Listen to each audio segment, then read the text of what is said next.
Good evening and welcome all. I am Dr. Viraj Lavingia. I'm a consultant medical oncologist at HCG Cancer Center, Ahmedabad, and I specialize GI oncology. In my professional life, I see patients with GI cancers and teach DNB fellows. You are watching T21, a unique series of GI and breast oncology webinars happening alternately on 21st of each month. On this month's episode, you'll be watching us discuss critical issues in management of colorectal cancers. Today, I'm joined by Dr. Dulab Monga, professor at Allegheny Network at Pennsylvania. She's in charge of Fellows Program for Hematology and Oncology, and she specializes in GI cancers. Dr. Vamshi Krishna, a senior consultant medical oncologist from Asian Institute of Gastroenterology in Hyderabad. Dr. Anant Ramaswamy, associate professor of medical oncology GI division at Tata Memorial Hospital, Mumbai. And shortly, we'll be joined by Dr. Jagdish Kothari, Director and Senior Consultant GI Oncosurgeon at HCG Cancer Center, Ahmedabad. To lead us all, we have none other than Dr. Senthil Rajappa, Senior Consultant Medical Oncologist from Indo-American Cancer Center, Hyderabad. So, Dr. Senthil, let's begin. Great. So we start this episode, then the show starts, I suppose, right? Whatever you want to call it. All right. So thank you so much, Viraj, for asking me to do this. It's always a lot of learning whenever you prepare. So we'll have the usual cases that we see in the clinic. These are routine stuff, but of course, a little more interesting than what the run-of-the-mill cases. So we'll start with case number 1. So this is a 53-year-old lady, no comorbidities. She had surgery for a splenic flexure growth in 2015. T3N2 adenocarcinoma, 11 lymph nodes were positive. She had Kpox 6 cycles. So this was 2015, well before the IDEA story. She was on regular follow-up. In April 2020, that's approximately 5 years from the initial diagnosis, she was found to have a sigmoid growth on a surveillance colonoscopy. She was asymptomatic. Her CEA had jumped from 5 to 7.8. After having found this growth, she had a PET CT that was done, which showed a localized uptake in the sigmoid colon and some indistinct planes with the urinary bladder. So in May 2020, she underwent a subtotal colectomy. At surgery, they found a liver surface nodule that was excised, and the cuff of bladder was also excised. So subtotal colectomy for second primary, initially splenic flexure, now it's the sigmoid colon, liver surface nodule that was excised, and the bladder cuff that was excised. That's the pathology report. Don't try to go through that. The summary of that is on the right side. So it was again a moderately differentiated adenocarcinoma. 1 out of 14 nodes. The liver surface nodule was negative. So it's a PT4N1. The molecular workup was done. The routine things, RAS, RAF, MSI, and HER2. We do HER2 routinely now, was negative. So what do we do now? Adjuvant therapy. So this lady had Kpox 5 years ago. Anant, let me start with you. Adjuvant therapy for this lady with T4N1. So I'm assuming this was purely a sigmoid growth more than 15 centimeters. Yes, it's a sigmoid growth, no extension into the rectum. Yeah, so then I would not consider RT for sure. Right. And since it's T4N1, you would, and assuming she has no residual neuropathy, hopefully. Yes. Or no persistent no neuropathy. Then would consider for 6 months of Kpox or FOLFOX. 6 months of Kpox or FOLFOX. Viraj? Yeah, so is this a second, I'm still not able to understand, is this a second primary or a residual relapse at the same time? No, she initially had a splenic flexure. So this is the sigmoid colon now. Little bit down. Yes, a little bit lower, correct. Right, so I will treat it like a second primary, and like Anand said, T4s and N2s, we do adjuvant treatment for 6 months. Okay. Kpox or FOLFOX is a personal choice.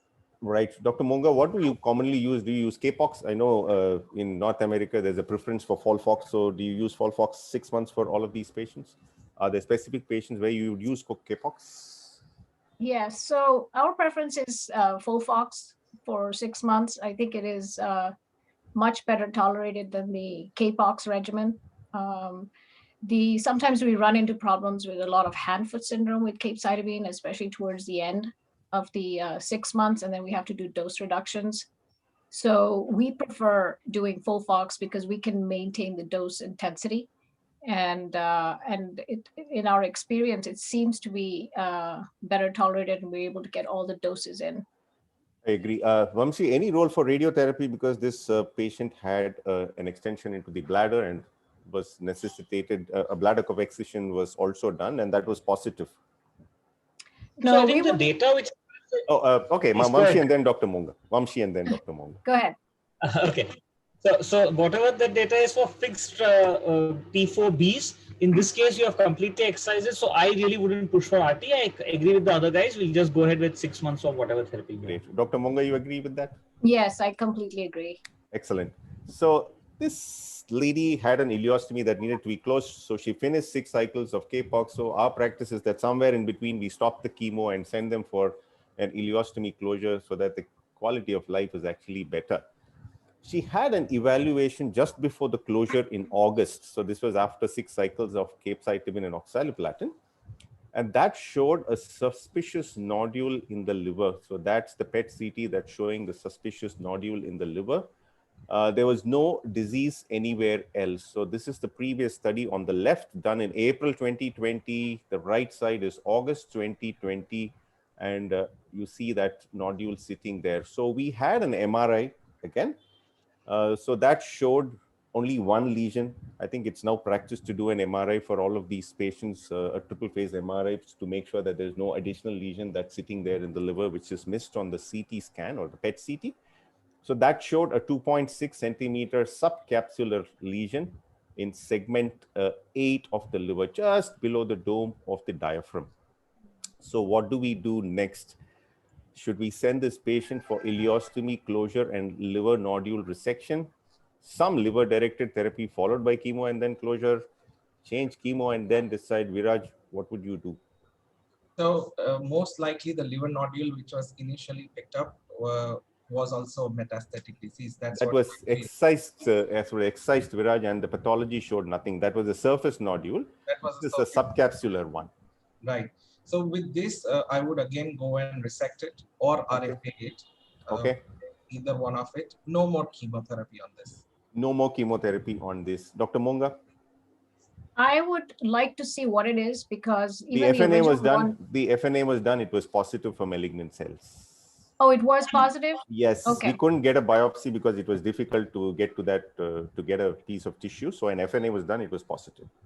Okay. And the CEA actually went up again to 7. It came down, it had gone from 5 to 7 and then came back to normal after the tumor was excised, and then it went up again.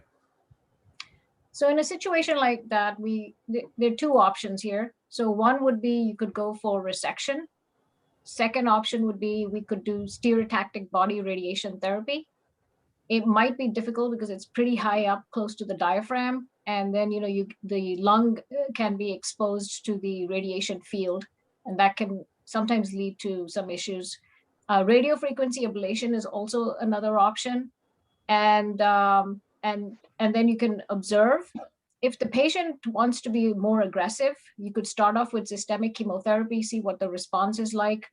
And after 3 months of therapy, you could take the patient to resection. Okay, 3 months of therapy and then take the patient to resection. So Anant, systemic therapy followed by liver-directed therapy or liver-directed followed by systemic? Because the concern is if you do 3 months of systemic therapy, would you lose this liver metastasis somewhere and not end up doing anything to the liver at all? That's a fear. Anant, what would you do? Which sequence? One thing is this liver lesion has come back pretty quickly.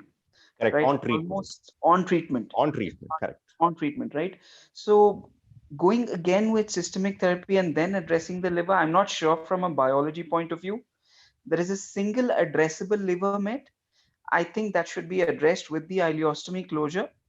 And, if there are no other mets when they explore inside, observation would be a good idea and then treat at recurrence. This lady does have a chance of an early recurrence, is true, because she's essentially recurred on treatment. But it's a single liver lesion. I'd like to address it, keep her into observation, and take it from there. Yeah. Also, Great. if I Yeah, can- yeah, go ahead, Viraj. We should not forget this lady has 9 months of oxaliplatin. That means her liver must have got fried with toxicity. Yes.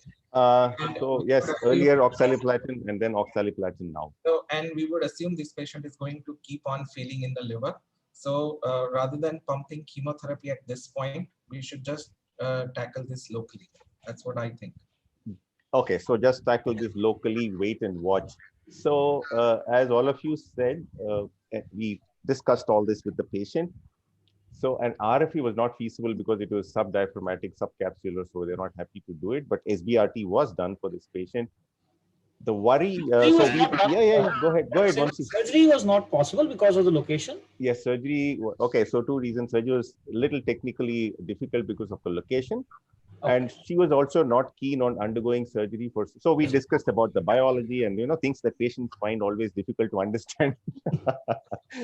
So after all this, she decided to have SBRT done. But the interesting part is that after SBRT, after taking multiple opinions, when we start confusing patients, they want to get confused further. So they go in for opinions, including their relatives in the West.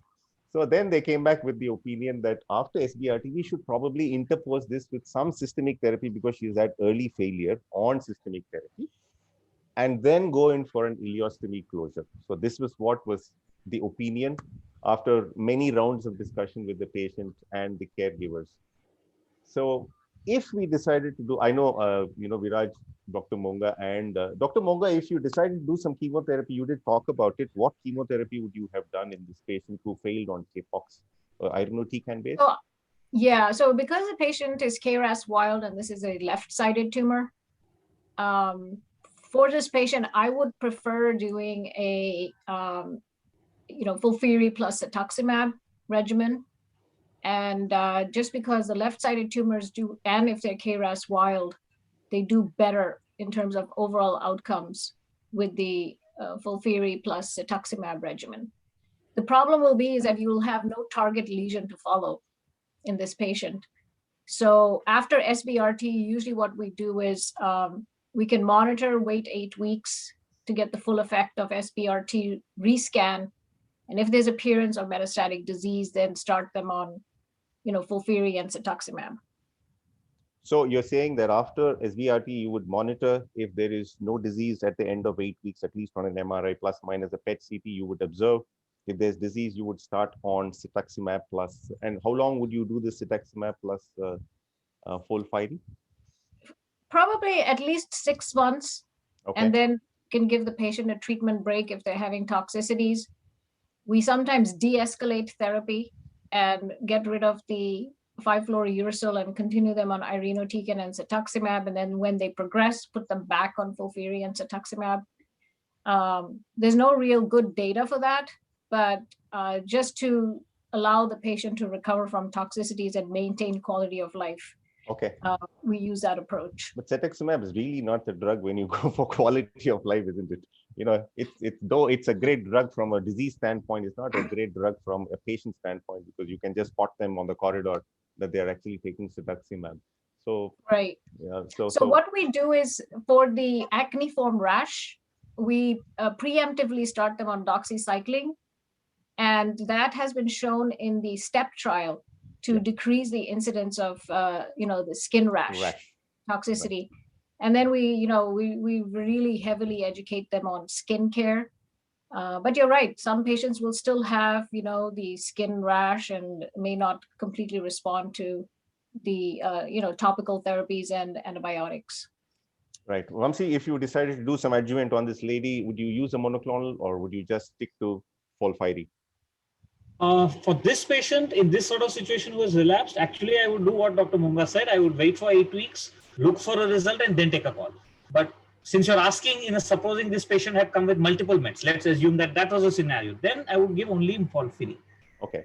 So after all this, I'm sorry, for multiple, I would have gone with FOLFIRI and cetuximab, otherwise only FOLFIRI. Okay, so this lady was actually started on FOLFIRI after the SBRT was done, after all the discussion that we've just had. She was very insecure to not take anything at all. when we said that you are likely to fail early, though we also said that the role of irinotecan in the adjuvant setting is always under query because it is never proven to be a good drug in the adjuvant setting. But she wanted to go ahead with this. So we did 6 months. And then, of course, her PET CT at the end of 3 months was complete response. We just had an evaluation after everything was done. She continues to be in remission, and ileostomy closure was also done.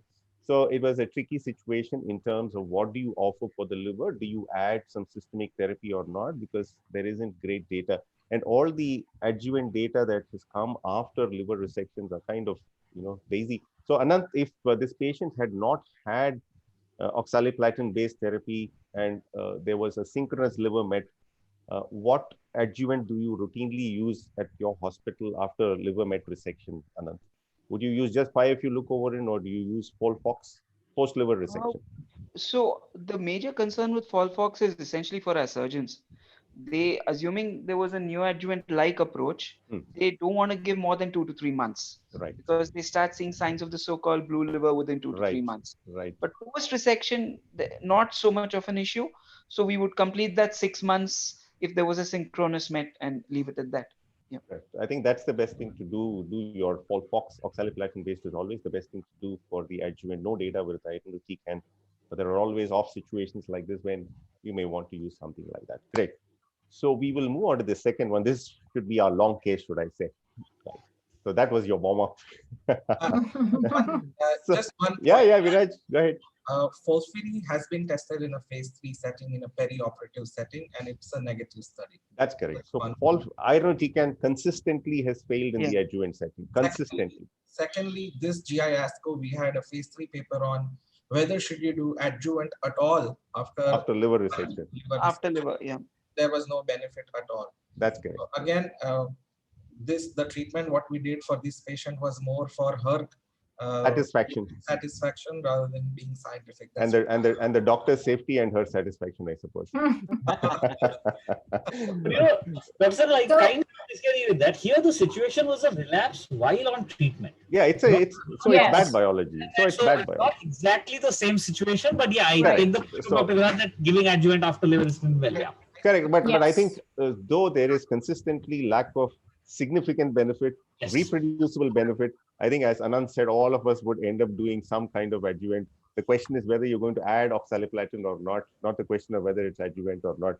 The Japanese study that was read out at ASCO, some phenomenal numbers that they showed with adjuvant therapy, huge differences in progression-free survival and hardly anything in the overall survival. So all sorts of data that come up, but fortunately or unfortunately, that's all that we have, and we continue to use that. Right. I think when we get more data on the ctDNA, right, following patients with ctDNA every month, and when you start detecting ctDNA, and then start chemotherapy, because then you know that the patient has residual disease. I think when those studies come out, I think it'll help us more in determining when to restart chemotherapy, resect, observe, and then start chemotherapy when ctDNA appears. So I'm looking forward to those studies because I think that's going to be a valuable tool for us. Especially in the context of an anti-EGFR therapy, especially there with all the KRAS mutations that can come on while on therapy. Right. Good. So we'll move on to this 37-year-old male who presented with bleeding for rectum of 1 month. There weren't obstructive symptoms, no vomiting. He had some upper abdominal pain, which is relieved with paracetamol. He had 5 kg weight loss over 2 months. There's no family history of cancer. Performance status was 1. The liver was palpable. Rectal growth. Colonoscopy showed lower and mid-rectal growth. 7 centimeter from the anal verge was the upper margin of this growth. Vamsi, you've seen this patient on and off, so you will recognize him as we go by. So he had a CEA of 276 at the time of diagnosis.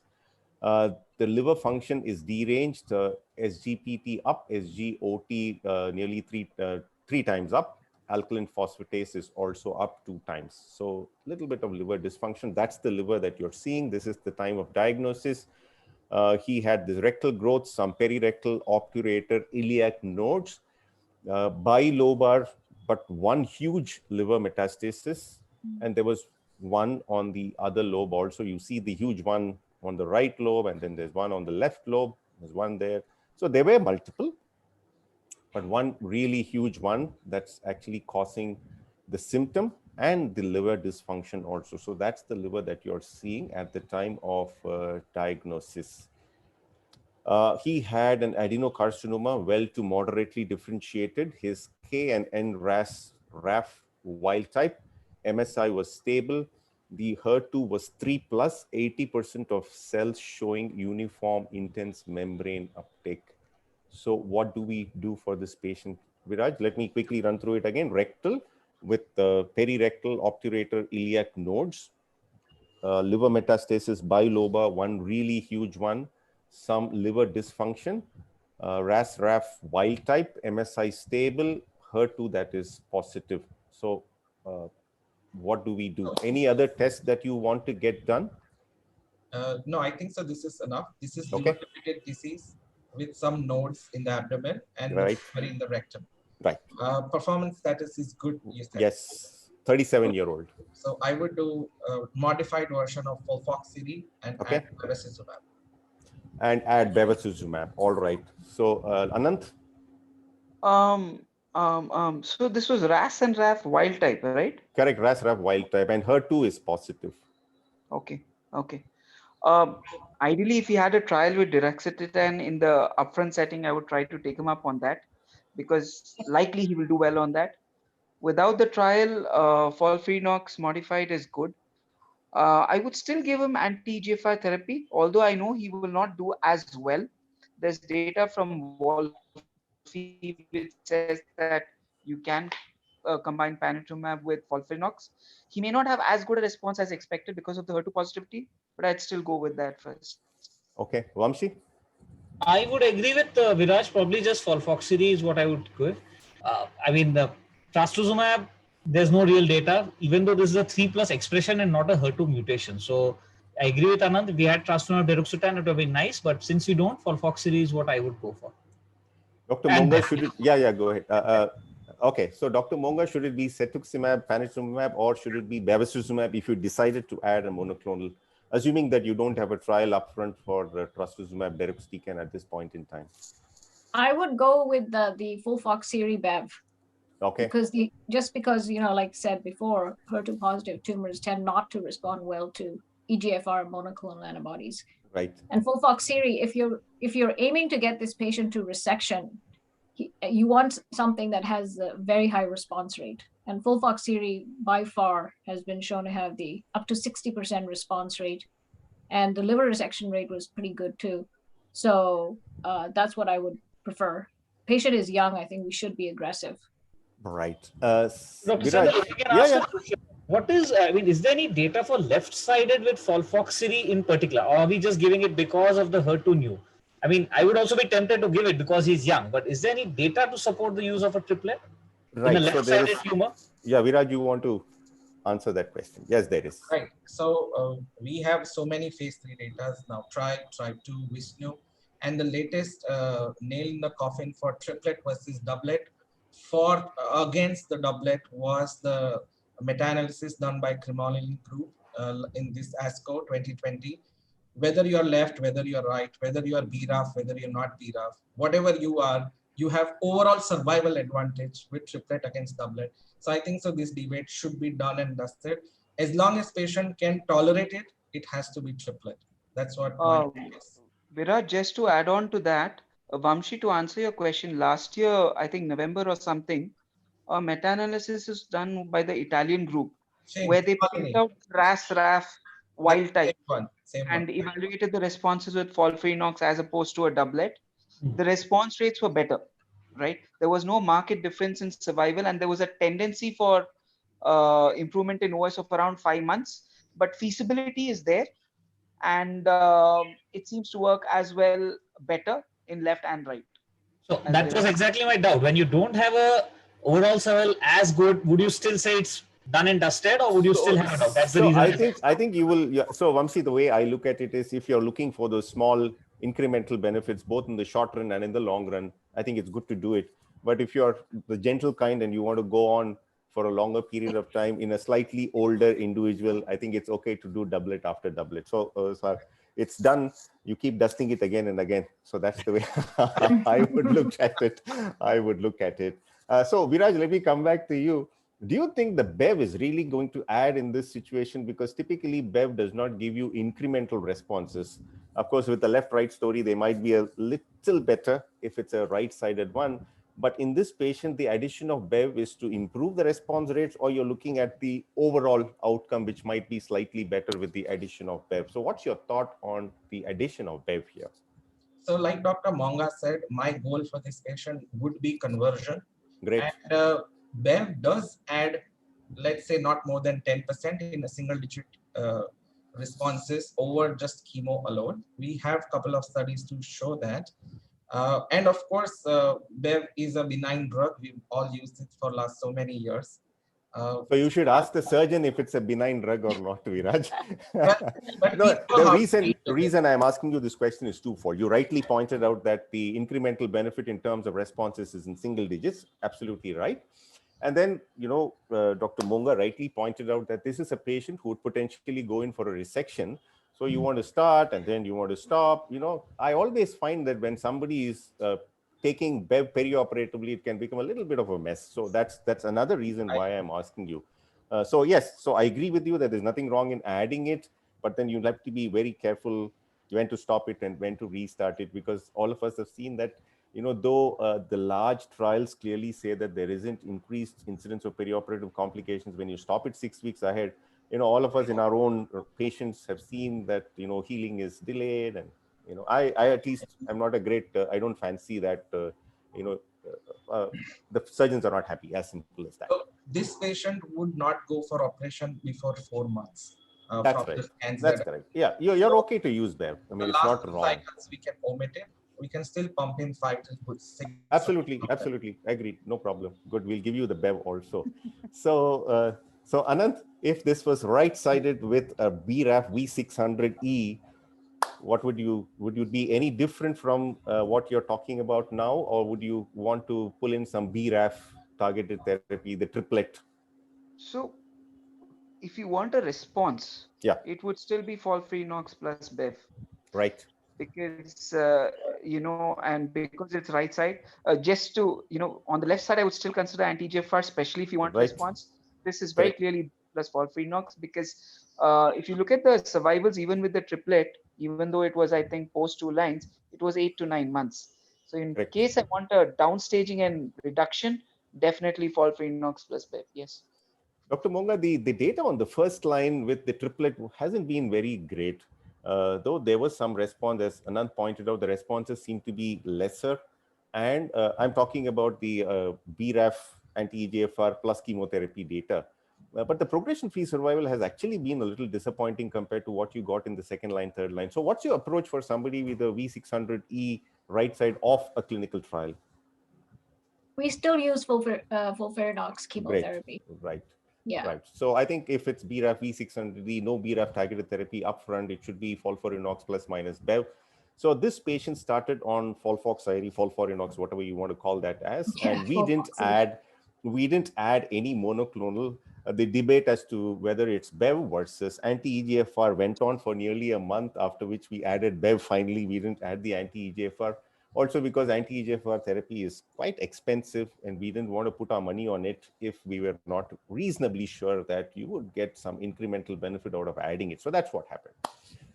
After 4 cycles of FOLFOXIRI and 2 cycles of BEV added to that, there was a dramatic response. Okay, so this is the CT scan that you're seeing after 4 cycles of FOLFOXIRI. The liver looks dramatically different. So the largest met is now 6.2 centimeter, and then there is another small one on the other. The mesenteric nodules, I don't think are disease because the earlier scans didn't actually pick him up.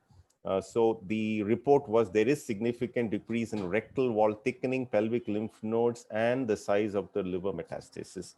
The CEA had dropped from 200 plus to 8 after 4 cycles. Really dramatic drop. The liver function test had normalized. So Should you stop and send this guy to the surgeon now, or should you continue FOLFOXIRI, Anant? I would like to give at least 2 months more. Okay. This is great response, but around 4 months of systemic treatment is what I would suggest. Also, Okay. because they might find more mets when they go in Right. because of the nature of the initial lesions. So I would take a surgical opinion now, but plan for another 2 months and then consider. Vamsi? 2 more months, that means 8 cycles, or would you think 8 cycle would make this liver yellow and blue, or do you think it's a good time to jump into surgery? That's a big concern, the yellow and the blue liver. Vamsi and then Dr. Monga, would you send this to the surgeon now for resection and push them to do something for the liver, or would you continue chemotherapy? Vamsi and then Dr. Monga.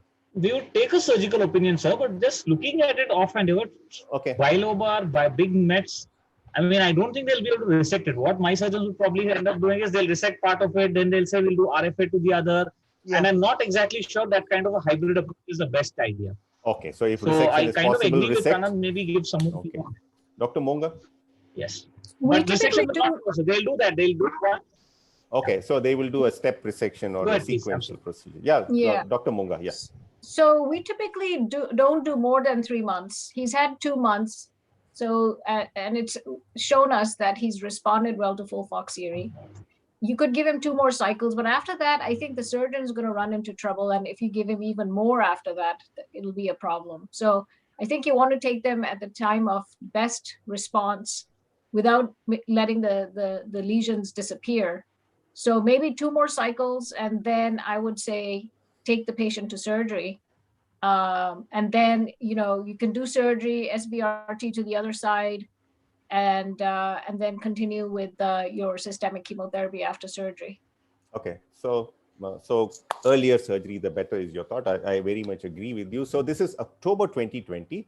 So we did continue, we took a surgical opinion, and the surgeon said little more reduction and then we'll be happy to operate. So we continued till 7.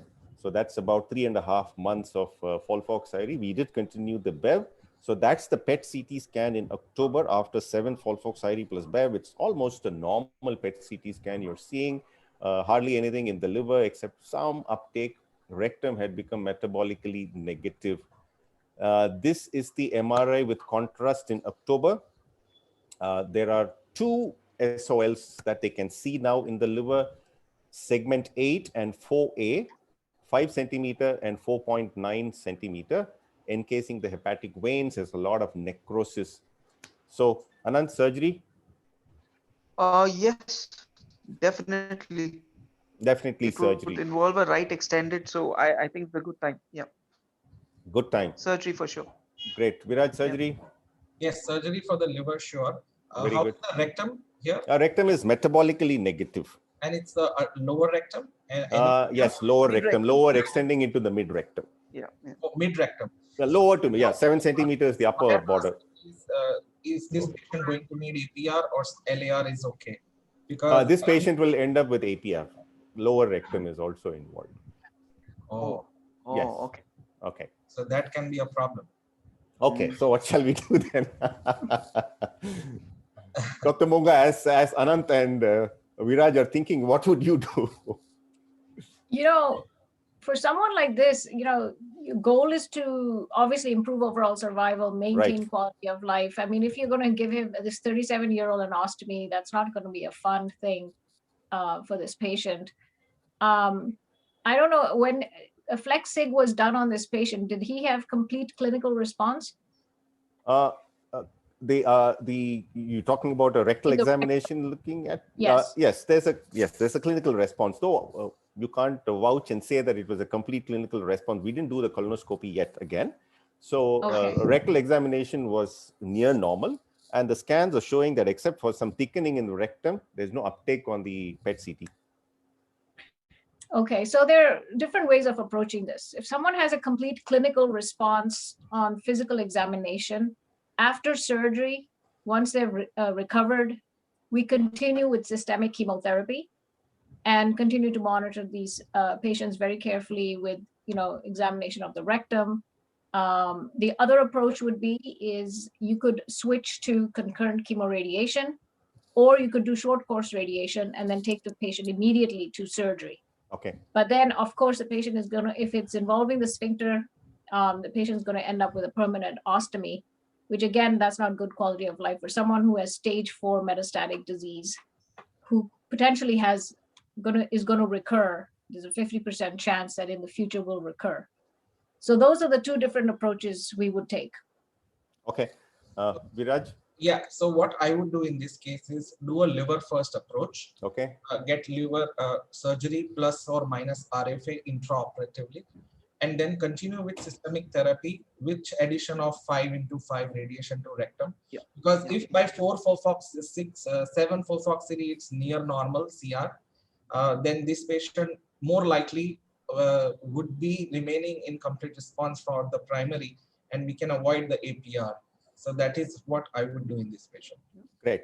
So for some social reasons, we could not go ahead with the approach that all of you are suggesting. There was some wedding in the family and so on and so forth. That's always a major determinant of what we do and not. So we stopped the irinotecan and oxaliplatin and then just continued the 5-fluorocovarin in anticipation of surgery. Bev was also stopped. So this is his scan in December. So we showed you the scan in October. This is the scan in December, kind of stabilizing the response. It's not getting any smaller. So the same 4.8, 4.9 centimeters. Some volumetry was also done, and they started seeing some statosis in that volumetric analysis only. So he went in for a resection, should I say, a trial resection. And lo and behold, exactly what you don't want to see was seen. So in view of the marginal remnant liver, mildly elevated enzymes, blue appearing remnant liver, hepatectomy was abandoned. Okay, so there we are. We've done enough damage with our aggressive chemotherapy. In spite of all the care that we took and we discussed time and again, we all know this complication, but we still went ahead, and this is where we ended up. Left lobe of liver, blue appearing cash. Okay, patient is cash strapped, and you end up doing this. Anyway, that happens. All of us see this. So, Anant, portal vein embolization. So Portal vein ligation. the fact that there's a blue liver, unlikely that the patient is going to ever be considered for surgery again. Unlikely. Right. I'm not Okay. saying no, Okay. but it's unlikely. So one is we could think of some kind of LDT.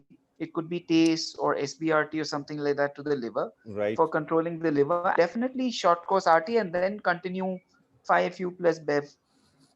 I mean, you would want to keep him on systemic therapy continuously, but try and address both sides. So I think TACE would be giving you some degree of control in the liver, and short course RT for the primary if required. If he's asymptomatic, we hold on with the RT to the rectum.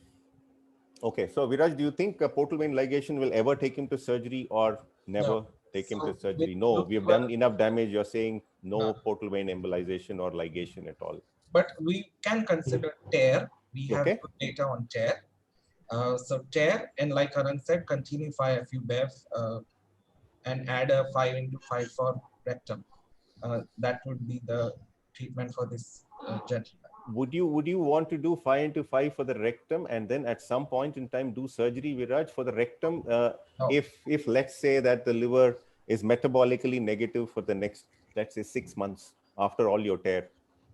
No, so APR is not a good quality of life. Okay.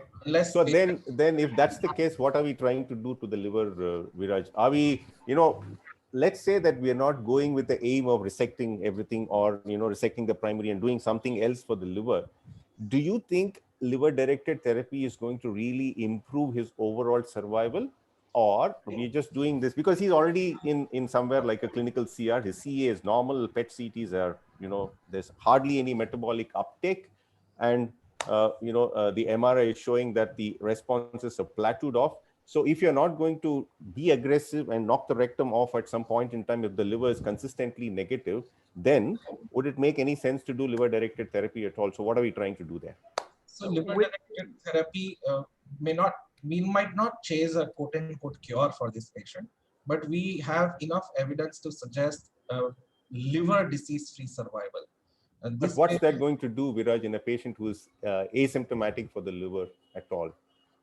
So you're just going to, prolong his, let's say, liver PFS, as you said. But, that's a clinical trial endpoint that you're chasing, not really, what. That's my opinion. Dr. Monga, and then, all of you can comment on that. I agree that if you're able to maintain the response with 5-FU, leucovorin, and Avastin, keep the TACE and the tear for later on. He already has liver damage. TACE and tear are not, like, tear is better tolerated, but TACE you can get, you can get ischemic hepatitis. Some patients can even go into liver failure. He already has a compromised liver. I would just keep him on something just to maintain his response, and then at the time of liver progression, either escalate the chemotherapy, or if the patient does not want to escalate chemotherapy because of potential toxicity, then you can consider liver-directed therapy. Or you could even consider intrahepatic FUDR if you have that available at your institution.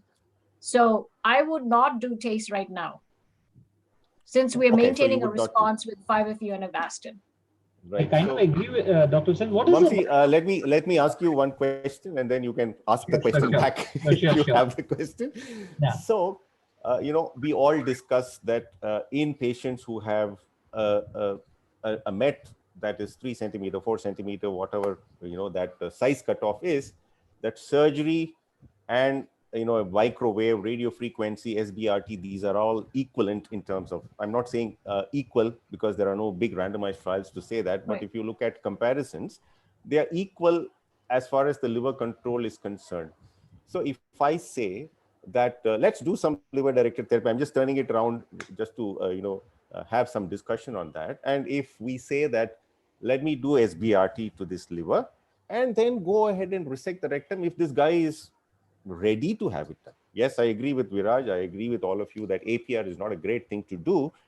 But if you say that surgery and the other modalities of liver-directed therapy are equivalent, then don't feel bad that you can't do surgery. Do something else and then push for a potential within inverted commas cure. Let's say 15%, 20%. Does that argument sound right, or you're saying? It's far-fetched. Seth, I'll just comment on that. Yeah. Anand. So it's the same thing, no? Yeah, it's the same thing. Why address the rectum when it's I'm saying you need to address the rectum also. If you decided to do an APR. It's asymptomatic. Yeah. Okay, good. It's asymptomatic for the primary. Right. But Dr. In general, I would say if you're doing it, it's a philosophical thing. If you want to address everything, then it's fine. Then go with both. If you're doing, if you decided to address everything. Yes, and I don't think the short course to a rectum really is. I mean, what is the intent of giving a short course to a rectum where you're probably expecting a CR at that point? I don't see that point. So I know this written here to refer to radiation oncologists, but I don't know where that was decided. I think the radiation therapy to the rectum is just to reduce the risk of local recurrence, because if this patient develops local recurrence, it is going to be a very painful death. Right. Because that local recurrence will invade into the sacral nerves. And so that's what the whole goal of the radiation therapy is, to control your primary.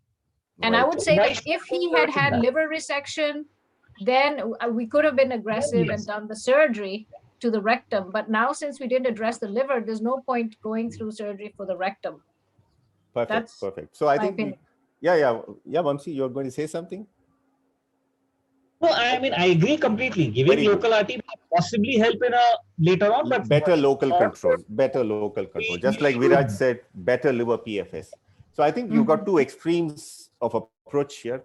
One is to just sit tight and continue the 5-FU leucovorin Bev, no radiotherapy to the rectum, no radiotherapy or any sort of therapy to the liver at all. That's one acceptable approach. The other approach might be a little extreme, but then you want to handle everything there as long as the patient agrees to get that handle, the APR, doing some liver-directed therapy, far-fetched, extreme, but certainly one of the options in a patient who is 37 and is really pushing to do whatever best he or she can. So after discussing all of this, we did go ahead with short course radiotherapy, right? Debatable, absolutely agreed. And then 5-FU leucovorin for 3 cycles was what was done. And he's just continuing the 5-FU leucovorin. So that is where it is at this point in time. So we did discuss again, there is liver that so that's where the Feb21 scan is, right? So nearly normal. There's some uptake, but it's kind of plateaued in terms of its response. The CA is still normal. So that is the MRI at this point in time, again showing that it's not getting any smaller. So after some discussion, again, no surgery, because it's going to be a complex resection, and recovery was, the liver surgeon saw him again. So they decided that we should not be doing anything. No radiofrequency ablation. One of the opinion at another center was to complete 12 FORFORINOX and review, but I thought that was not reasonable at all, because you would only damage the liver more and not give them any benefit in terms of outcome. We did discuss about surgery for the rectum. This guy is actually ready if you say liver directed and then surgery for the rectum, but we're kind of hesitant. We are discussing SBRT, but we need to wait and see what happens. So that is how this whole situation evolved. I thought it was very interesting to have somebody who's young, very good response, and then the chemotherapy end up damaging the liver and hence denying this patient resection, and then ending up in a debate like this, which is really difficult for all of us. So he did have SBRT. He's on 5FU and bevacizumab at this point in time. As I said, all of you, there is a division as far as what should be done for the rectum. As you all rightly said, we will probably watch the rectum if he's not agreeable for an APR. But at some point in time, if he continues to be in remission, I would be very tempted to bring this issue back and ask him, are you ready to have surgery if the liver is really quiet for a prolonged period of time? Any thoughts on, or rather any additions, Viraj, Anant, Dr. Monga? No, I think that he has a good plan here. Yeah. Okay, good. So we'll wait and see. I have a comment. I have a question. A question. Go ahead. The reason I'm asking another question where, similar results, 4 cycles, FOLFOX, 65-year-old here, not 37-year-old. Very good response in the liver, operable now. Okay. Primary in the lower rectum with, again, a requirement of APR. So we did suggest surgery for the same patient, but do we go for surgery or no? I mean, just a doubt. So I think I know the patient you're talking about. Yes, as much as you know this patient, I know that patient. Exactly. So to tell you the truth, I have suggested that my personal opinion should be, because that guy had just bilobar studded liver metastasis, though it was not a big one. This was just 3 or 4 liver metastasis. So my feeling was that we should just continue the chemo, because all of the ones that are not there on the scan now are just waiting to bounce back a little later. And that guy was very, very hesitant to have an APR.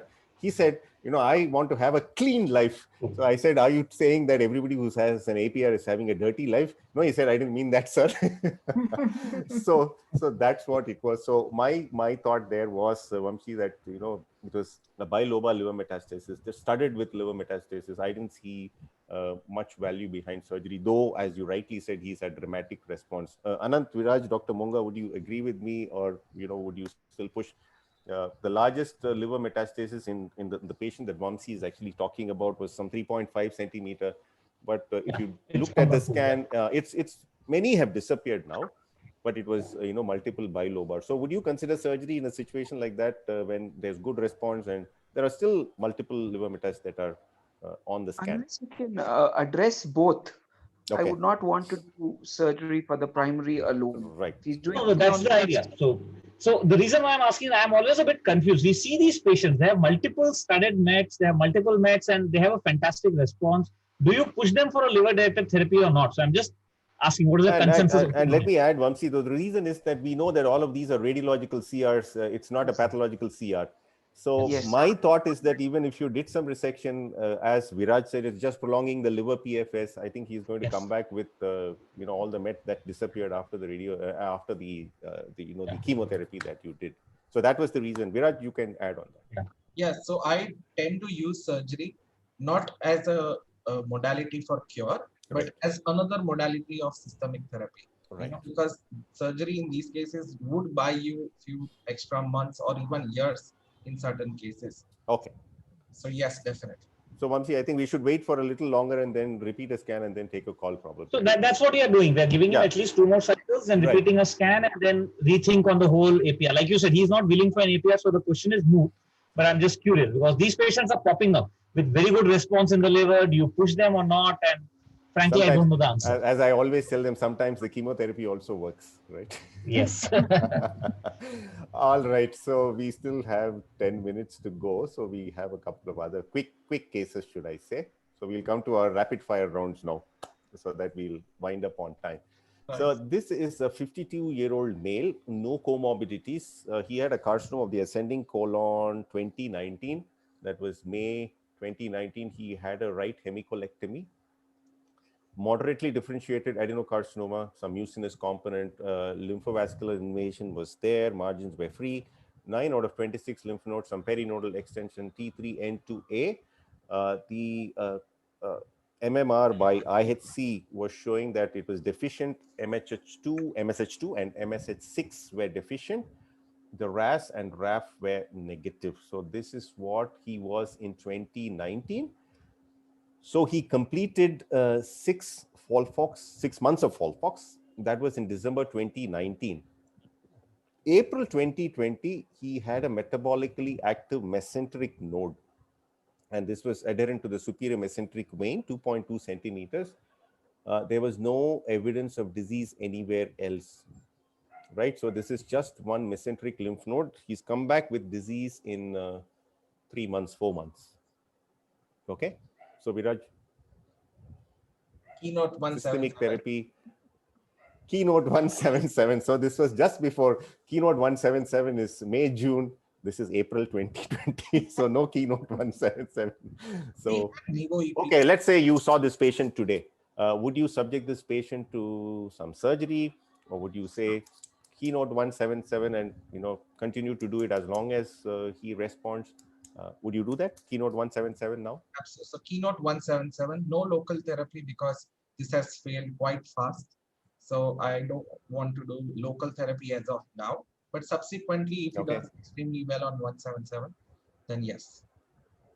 Okay, right. Later, I'm sure it will disappear with the 45-50% responses that you get with because Keynote 177. likely that this patient will have other peritoneal deposits. If you open him up. Agreed. Yeah. Dr. Monga? Yeah, I completely agree with Dr. Lavingya that Pembro is the way to go. Okay, Pembro is the way to go. But as I said, this was before Keynote 177. So this patient ended up with, well, he was treated elsewhere though, but all of us would have done this pre-ASCO, should I say. So this patient went ahead with FOLFIRI and bevacizumab, 6 cycles. A PET scan was done in August, 8th month is, August. So small volume mesenteric nodes with low grade FDG uptake. For some reason, the treatment was stopped. And the serum CA shot up to 23.9 in March 2021. Again, this lesion is back 4.2 centimeter into 1.7 centimeter, now a little larger than what it was earlier, abutting the adjacent small bowel loop. So Keynote 177?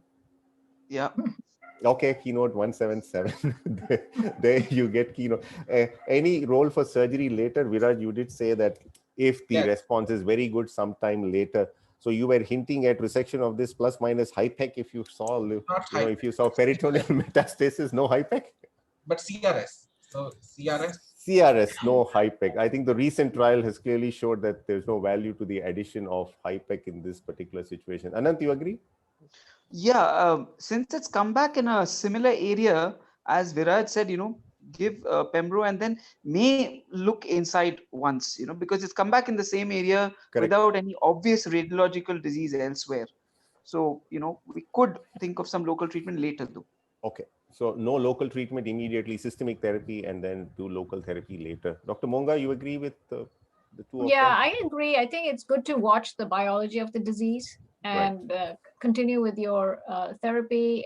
But definitely, if there's only one side of disease for a long period of time, the role of surgery is warranted here. Correct. So I think we will start some systemic therapy. I agree, no HIPEC. Great. All of us are on the same page as far as HIPEC is concerned. Nice trial showing that there's no benefit to the addition of HIPEC. Okay, so our last case, And this is just to, evoke some discussion. 55-year-old male diabetic hypertensive, both well-controlled, performance status is 1. Newly diagnosed hepatic flexure growth and borderline resectable large solitary liver metastasis. That's what you're seeing on the PET CT scan. The blood's liver function are normal. His MSI is high. RAS-RAF HER2 is wild type. So the reason why I'm putting up this case, and I said we'll have some discussion on it, is that from whatever data we have on patients with liver metastasis or patients with locally advanced colon cancer in the neoadjuvant studies, those who were MSI high actually didn't have any benefit with the with the chemotherapy at all. They didn't have significant reduction, and it didn't really add to the ultimate outcome. So in a situation like this, would it be wise to do immune checkpoint inhibitor? You could discuss whether it's one drug versus 2 drugs, or would you say, I will stick to convention, do a triplet chemotherapy plus minus a monoclonal antibody like we discussed for our earlier patient, or doublet plus an antibody. This is right-sided, so the same story of bevacizumab would come in here. So the point is, if immune checkpoint inhibitors are better, both in terms of responses and also in terms of the survival, we don't have survival data, at least progression-free survival data. Should that be the neoadjuvant therapy of choice, or should it be triplet, some chemotherapy plus monoclonal antibody? Anant, you and then all of you can take that. So now with the keynote, I think it's very tough to go against immunotherapy as first line. Right. And that too, when you're saying that it's a borderline resectable liver, Right. there's a high, excluding the 30% who progress initially, a majority of them are going to do very well with immuno. Right. So it's tough to go against that, right? And since it's borderline resectable, there's a chance that it might come down after 3 to 6 months. So that's what I would consider. And that's not going to paint your liver yellow and blue, hopefully. Yeah, thankfully. Hopefully. And the reason why I asked about 2 drugs is, though this patient is not less likely to be in that 30% who didn't respond at all, because those probably are the RAS mutated ones and patients who started up with tons of disease. But the responses with 2 drugs seem to be nearly 70%, which is similar to what you get with the triplets that we are talking about. So that's the reason why I was asking 1 versus 2. So Viraj, Vamshi, and then Dr. Monga, what are your thoughts on managing a patient like this? Because this is now not going. It's not an uncommon situation that we're going to encounter in the clinic in the near future, and this confusion is going to be. Just to add there, when you, I'm thinking you're referring to the Nivo EP and yes, that I'm talking about the Nivi EPO. As if you're going to use EP, yeah. EP is not easy to use. I it's understand. Not like the monotherapy. So without convincing larger data sets, would you want to give straight up? So yeah, you have good so responses. It's a small cohort, 30 patients. I very much agree, Anand. So the EP generally they stop after 3-4 cycles, isn't it? That's what routinely happens. And after that, the Nivo is reasonably well tolerated. Hardly any side effects. And I'm just tempted in a patient like this, where you're looking at response as one of the short-term endpoints that you're trying to achieve. So that's the reason why I asked you, I rather asked everybody about the EP Nivo. Of course, we'll have to stop the EP at some point in time and continue only the Nivo. Viraj, does that sound attractive, or you are going to bat straight and ask for triplet? No, in fact, I had a similar patient. Sunil Gavaskar, or should it be, Virat Kohli? So I had to discuss about Nivo EP.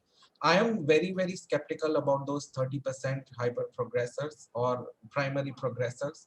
Of course, like you rightly said, they were mutants more commonly. But I would not want this patient to progress when I know this could be salvaged. So I would be tempted for Nivo EP. I have tried in 1 patient. It's not as bad in colorectal. And the response is like amazing. 1 dose of EP completely diluting all the disease. So, and like you said, chemo does not have a good response rates in MSI high tumors. So I would be tempted to discuss Nivo EP or Pembro for this patient. Vamsi? I think so. He disconnected. So we have. Okay, Dr. Monga. Yeah, that's a very, very good question. And we're going to be facing this question in clinic. So I think that, because we have phase 3 data with Pembro, I would be, probably I would give Pembro. Okay. The IPI-NIVO study was a small study, and so that is the only thing that worries me in someone who's potentially resectable. I'm not sure. Of course, you have to keep a close eye on them at the first scan if this patient is one of the progressor, which is going to be unlikely since they're RAS-RAF wild type. I would quickly switch over to systemic chemotherapy if this patient does not respond at the first scan. But I think I would lean towards Pembro just because we have robust data with Pembro. So that would be my bias. And I've had some bad experience with IPI, with hepatic necrosis and things like that. So it's not a very easy drug to take for some patients. So I would be a little leery for someone who we could potentially resect and potentially even cure. Correct. So I would go with Pembro. So that's the intent ultimately. So Viraj, you're having your beginner's luck, I suppose. Let the luck continue with your good. AP. Yeah, yes. So if you're starting with a good note, so let it continue. Why not? So I think it makes a lot of sense. So this is a problem that I think we'll face more often in the clinic now that we're doing molecular testing for everybody and so on and so forth. So I thought, when I discussed it in a different panel, everybody was batting very straight. Everybody said we'll do triplet but that's not a wrong answer too. So that's just an opinion. But I am also very tempted to say that immune checkpoint inhibitor-based therapy would be better because the PFS is doubled. I think that's not something that we've seen in colorectal cancer for ages, should I say. Right. Because the PFS in the first line seems to have just flattened off. Anything and everything that we try is just plateauing off at that 11 months. We haven't gotten better in let's say, a decade, should I say. So that's where it is. So great. So immune checkpoint inhibitor. So I'm done, Viraj. So we've, just exceeded our 1 hour. But I think we've I can share a quick case with you guys. Oh yeah, sure. So I had a patient who had a primary rectal and a synchronous cecal tumor at the time of diagnosis. And unfortunately, because the patient was almost completely obstructed, they could not pass the scope all the way through to the cecum. So the cecal mass was seen on the PET scan. So because of that reason, we started with, because the patient was almost completely obstructed, we started with systemic chemotherapy with the goal to treat both primaries. So we gave the patient 3 to 4 months of chemotherapy. The rectum opened up. The patient was doing well. However, over time, the cecal mass kept growing.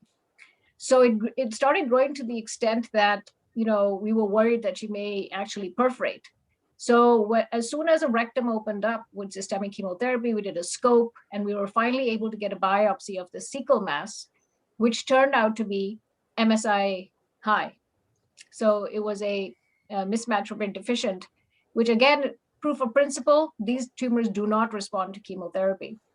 So by the time the patient recovered from this surgery, she rapidly progressed and developed subcutaneous nodules everywhere. And then she also developed a paraspinal lesion that caused severe pain, which required urgent radiation therapy.